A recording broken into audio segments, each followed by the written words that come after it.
Kim Kardashian, as fashionable as ever. But this is no fashion show. This is her defiant walk into the Palace of Justice to face the criminals who held her at gunpoint, bound, gagged, and then robbed her 9 years ago. 10 suspects on trial, some now in their 70s, dubbed the Grandpa Robbers by the French media. This is not the Apple Dumpling Gang, as they have been portrayed, the Grandpa Robbers. This was an armed robbery kidnap. We traveled to the City of Lights, where that notorious jewel heist went down. Now, 2 of the men who were there that night telling us new details. And the shocking outcome, only prompting more questions. This is not America. That was wild to me.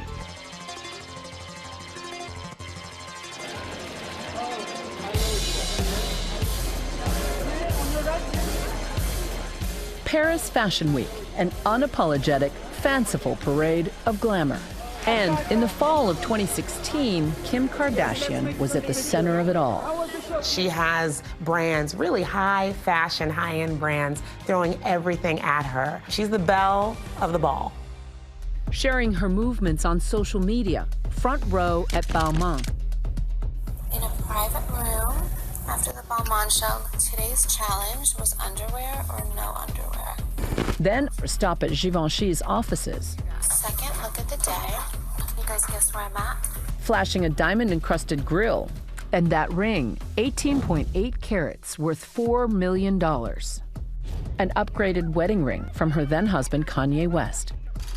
Through it all, Kim was staying with her sister Kourtney, her personal assistant, and her stylist, Simone Harouche, at this hotel, a posh residence where celebrities like Leonardo DiCaprio, Madonna, and even Prince have reportedly stayed. We've just checked into the Hotel Portales. Back in 2016, it was known as the No Name Hotel. In fact, you couldn't even get a reservation unless you got a referral. On that fateful Sunday, Kourtney goes clubbing, accompanied by the family bodyguard, Pascal Duvier. Kim calls it a night, calmly posting a selfie video from her room, unaware that a group of robbers were beginning to close in on her.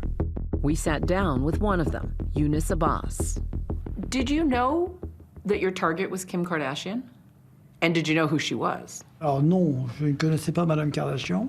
On m'a toujours dit, quand on m'a présenté l'affaire, l'épouse d'un rappeur. Younes and his band of alleged grandpa robbers brought their bicycles through these front doors, which were unlocked at the time. They went through this corridor, across the courtyard, to the front doors, where the concierge sat alone. Around 2:30 in the morning of October 3rd, Abbas and 2 of his cohorts banged on the front door, demanding to be let in, wearing masks and fake police jackets. Abbas emphasizing fake. On a mis les kawaii police, où c'était marqué police, c'était juste des kawaii, c'est pas des uniformes de police, c'était juste un pare-pluie, puis il y avait marqué police. Et donc il a frappé à la porte, il a demandé où il a appelé le concierge, il a dit ouvrez, police. Dès qu'on est rentré, on l'a entouré. After they zip-tied the concierge, Abbas says he stayed on the ground floor to keep watch, while the other 2 men forced the concierge at gunpoint to take them up to Kim's suite just before 3 a.m. The robbers held her at gunpoint and escaped with Kim's jewelry, valued at more than $6 million by her insurance company, while she was nearly naked and alone in her hotel room.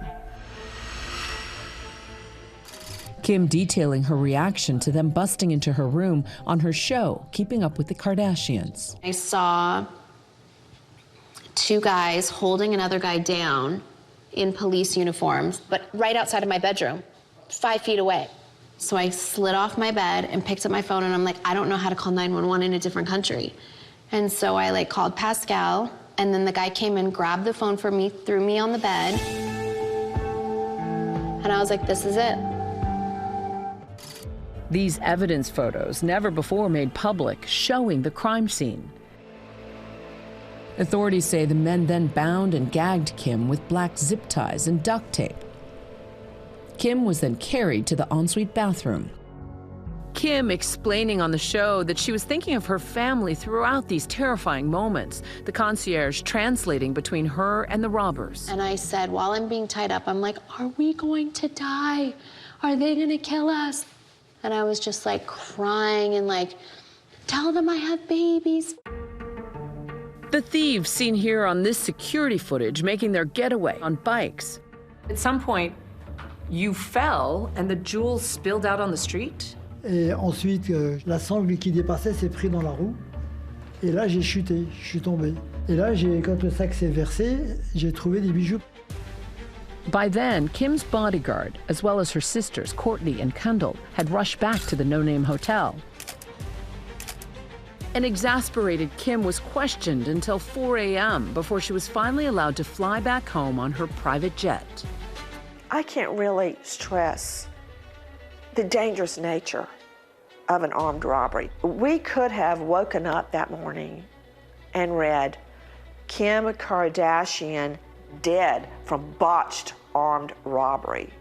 Kim's harrowing ordeal left many in disbelief. It's horrific, but thank God she's okay.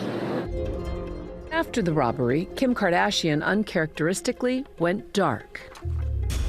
Many in the media trying to piece together what happened after Kim's interview with Parisian police was leaked, including the fact that she mentioned the hotel concierge was extremely calm, even though he was being held at gunpoint.